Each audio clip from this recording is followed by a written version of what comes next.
Hey, what's up, everybody? It's Jesse Daly again here in the U.S. Virgin Islands. I got a little bit of sun today. I'm recording my other video. I'll put a link above. I was outside doing a video for all of you about what was happening, sharing some concerns about, the track of Erin. And unfortunately, a lot of those concerns are sort of looking like they're kind of happening. Basically, what's going on, my friends, is when this system started moving across the Atlantic, there was a lot of emphasis put on when it would make an eventual turn. It was moving west. It's actually still is moving west as of the 5 p.m. update from the National Hurricane Center.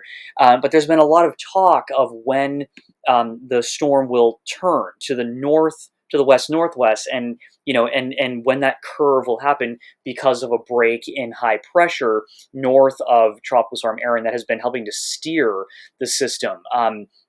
And it has been continuing to track west, I think, a little longer than maybe was initially expected, according to a lot of the previous model runs and forecasts. Well, that has resulted in something I mentioned earlier, like every degree of latitude matters because there's about 69 miles between a level of latitude. So there's a lot of space there, and if any system wobbles at all or moves at all, it could put more people along these islands in the Lesser Antilles and Caribbean in harm's way.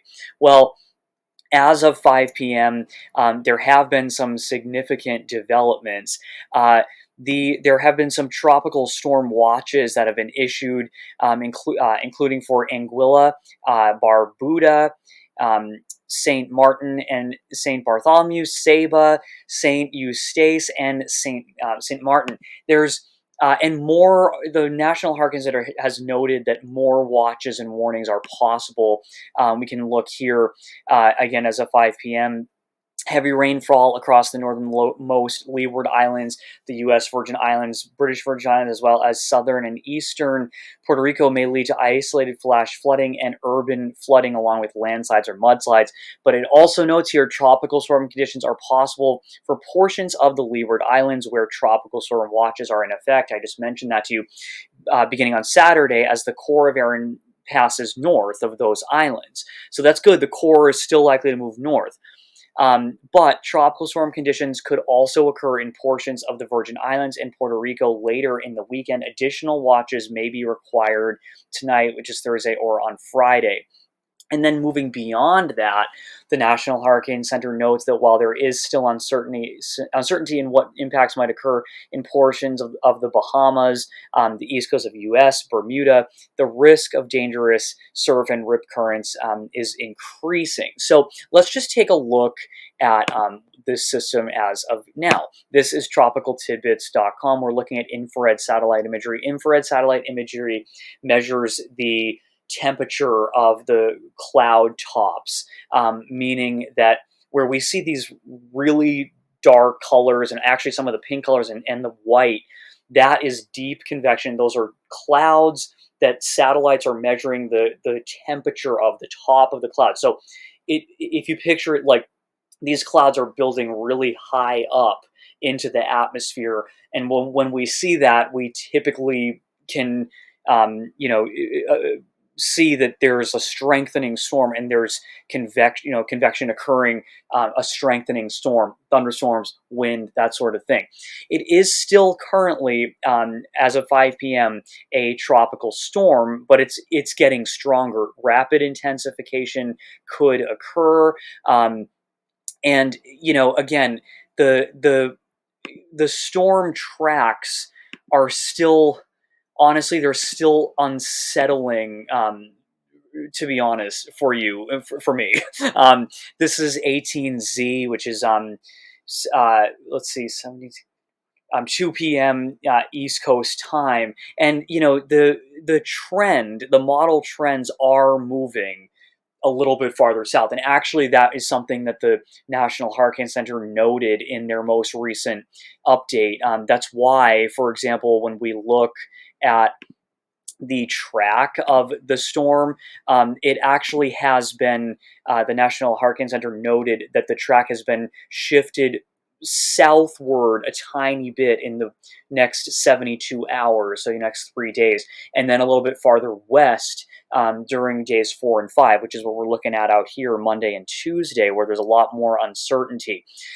But I cannot stress enough now, my friends. I've been saying this kind of like all week. I feel like I don't want to be annoying about it, but it's like we don't know 100% what's going to happen. And I think that this example is so like spot on, that like things can change so quickly, that we're definitely not out of the woods. It's looking like if you're in the Virgin Islands, Puerto Rico, for example, of course, on the other islands, the the Leeward Islands, we could be seeing some impacts: rain, tropical storm force winds, definitely swells.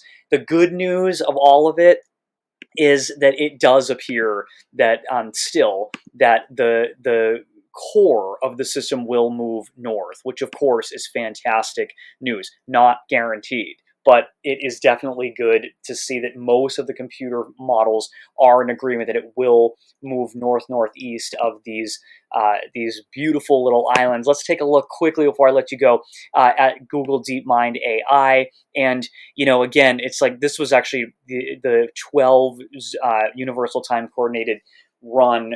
That means that was earlier today. So some things have changed since then. This has actually shifted a little bit closer towards the islands, but we can still see that there's still some. It's too close for comfort. Let's put it that way. I'm in the U.S. Virgin Islands on St. Croix, the farthest south of the U.S. Virgin Islands. So if I were to guess, the northern VI, British Virgin Islands, St. Thomas, St. John, specifically, really needs to watch this one closely, because St. Croix, we're about 40 miles south of St. Thomas and St. John. We'll still get some impacts for sure. I don't want to say for sure because nothing's definite with weather, but it's like gonna rain. And we're gonna have wind, and it's probably gonna be a little crazy, but I just want to stress how important it is to continuously follow the National Hurricane Center. There's actually going to be updates now every I believe every 3 hours, which is great. So hurricanes.gov, check it out. If you enjoyed this video and would not mind potentially helping to support my channel, I will be here in the Caribbean. If you would hit subscribe, it would really help me out. And my goal is just to help get the word out. I have a certificate in weather forecasting from Penn State University, so I'm doing the best I can to share what I'm learning and what I'm seeing. So lots of love to all of you. Stay safe, and as always, I will keep an eye on the tropical skies come rain or shine, and I will try not to get sunburned again. I'll see you later.